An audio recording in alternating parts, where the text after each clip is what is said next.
Have you read anything good or interesting lately? This past week, I pored over the recent issue of Christian Century and was particularly struck by an article called Close Friends. It was about a couple who both worked from home but decided to move from Illinois to Indiana simply to live closer to some of their dear friends. To be fair, the COVID pandemic played into their decision a bit, and they realized that even after a few short months, their quality of life had quietly and remarkably deepened in a way they still find hard to explain. But this move all started as they were pondering the American dream, the good life, if you will. And they realized that for many people, this good life is mostly concerned with accumulation, income, a home, and possessions. This dream includes raising a family for sure, which is certainly about relationships, but the dream is more about providing for one's family than enjoying one's family. The article continued, it seems we don't really honor or celebrate being with people or enjoying one another's company for its own sake, at least not the way we honor working overtime, renovating a house, pursuing a sport, or bettering ourselves in some way. And notice how the focus is on bettering the self, not bettering our relationships. Friendships, they conclude, are taken for granted or not considered much more than an accessory in what most Americans imagine as the good life. And then they ask this, but what if relationships are at the very heart of the good life? Relationships, deep, real, intimate friendships at the very heart of the good life. So literally, as I was pondering their question, I read our text for this week. This is my commandment. Love each other just as I have loved you. No one has greater love than to give up one's life for one's friends. You are my friends if you do what I command. I don't call you servants any longer because servants don't know what their master is doing. Instead, I call you friends because everything I heard from my Father, I have made known to you. Instead, I call you friends. What does Jesus mean? What's he getting at? Well, that's what I want us to reflect on together this morning. So let's take a look at the text. We are in the second part of the 15th chapter of John's Gospel. John is writing about the last days that Jesus will be with his disciples, the last few days before his death. And the conversations, they're tender, they are intimate, they are close.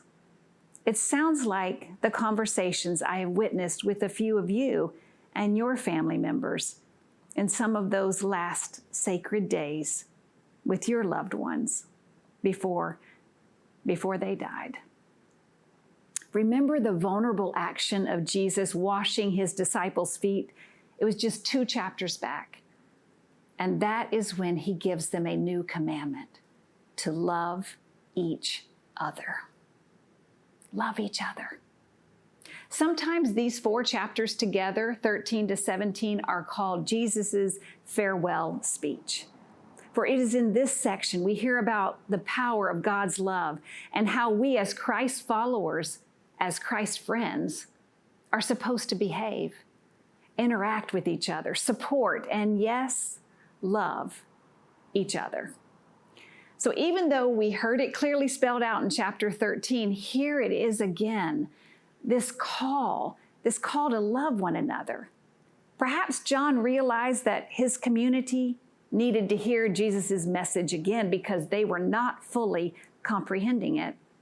And maybe just like his community, our community, heck, the whole wide world needs to hear this word of love and friendship again, especially now, when our communities are so divided and fragmented. Throughout John's Gospel, Jesus demonstrates honest, authentic, real friendship. But our text today provides the words to describe and to name who and what Jesus is as a friend. You see, in John's gospel, Jesus is both the model and the source of friendship. As the model of friendship, he calls the disciples to love as he has loved. Remember how he patiently taught them? He listened to them. He walked beside them. He heard their prayers and their concerns. They saw how he fed hungry people, how he reached across cultural boundaries to offer healing, and how he wept when his friend Lazarus had died. Yes, Jesus modeled friendship throughout his entire life and always acted decisively in love. And now it's the disciples' turn, and it is our turn to be Jesus's friend, shown by the way we love one another, just as he loved us. I remember once a couple of pastors reflecting on experiences from their early days of ministry. And this one pastor, Dean, shared about making a hospital visit to see a member of his church who was dying of AIDS. It was in the 1980s, and it was a scary time. It's easy to forget how fearful we were of folks with that disease and how cruelly they were treated so often. But not Dean. Dean sat by the bedside and they talked. And from his deathbed, he said, "Dean, I'm not sure I have faith anymore. I just don't know how to find God in the midst of this monstrous disease." And Dean said, "That's okay. You lean in on my faith right now. Let me believe for the both of us." Both of them were being faithful friends of Jesus in that moment, evidenced by the way they loved one another. Relationships, deep, real, intimate friendships are at the very heart of love. And we need to recognize that in loving friendships, sometimes you're going to be the one who carries, and at other times you're going to need to be the one who is carried. Yes, Jesus is the source of friendship and makes friendship possible because he has given his all, his very self to us.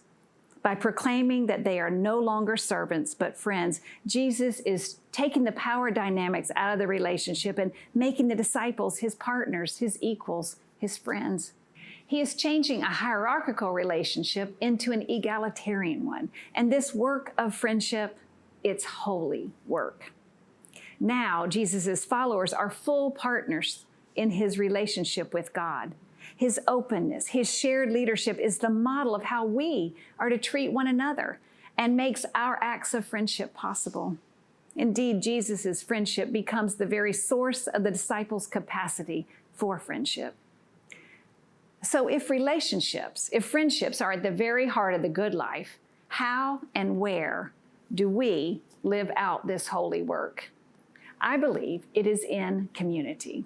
We cannot be Christ followers alone. We are made for connection and community. Presently, I'm reading a book, Discovering Our Spiritual Identity, Practices for God's Beloved by Trevor Hudson. Trevor is a friend of our congregation. He's a pastor and writer from South Africa, and in the book, he says, we cannot be Christ followers alone. This becomes clear from the moment we decide to follow Jesus along the conversion road. When we open our lives to him, he enters with arms around our brothers and sisters. Without option, we discover ourselves situated within a new family, the family of God. Yes, Christ's following is anchored in community, gospel life together, and we become interdependent. So when we say yes to Jesus, we are saying yes to Christ's whole family, even those who are different from us and those we don't really like. We are immersing ourselves into life together.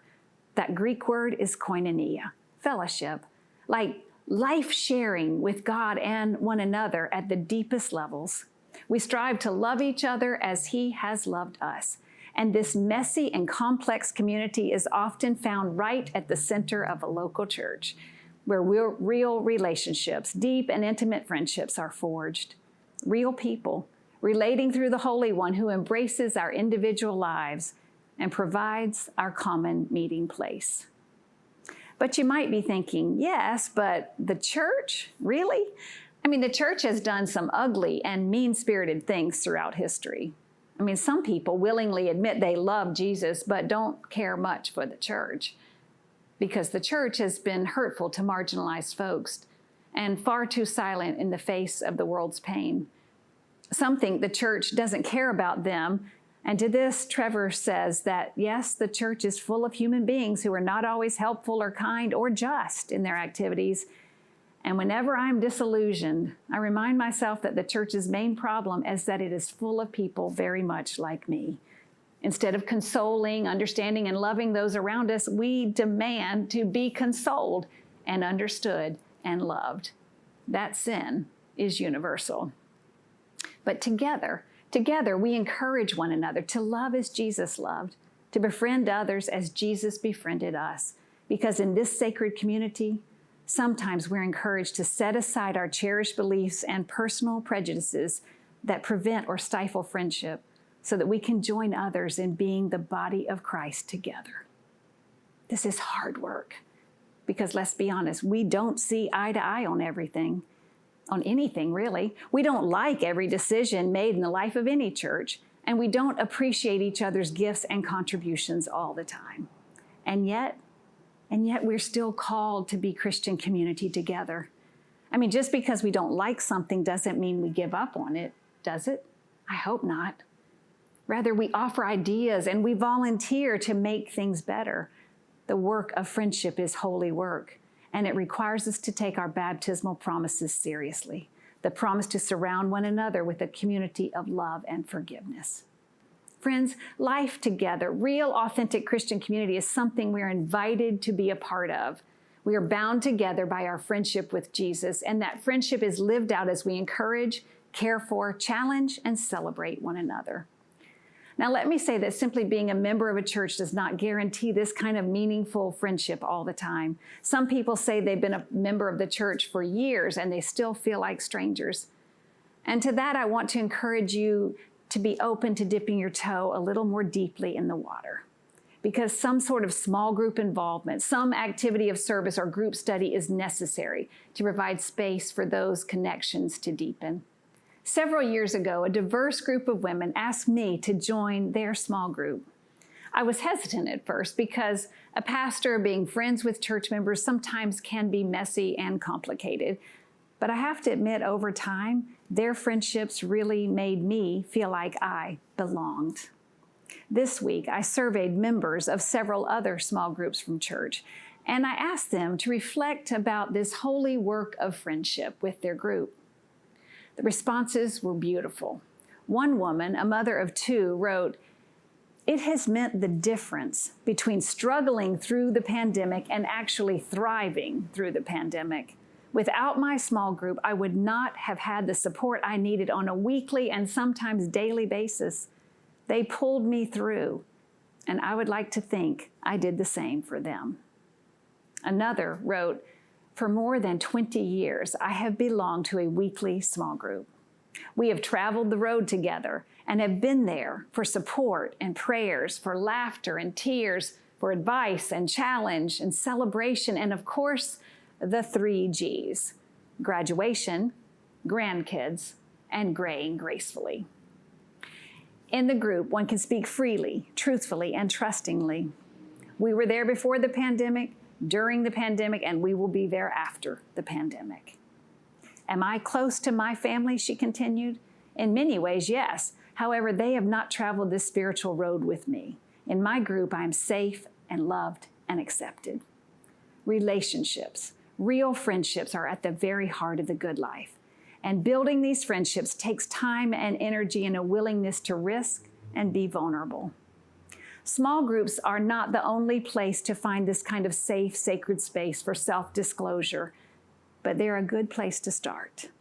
If you want more information, please reach out to me or John Barolo or anyone on staff. It's as simple as an email.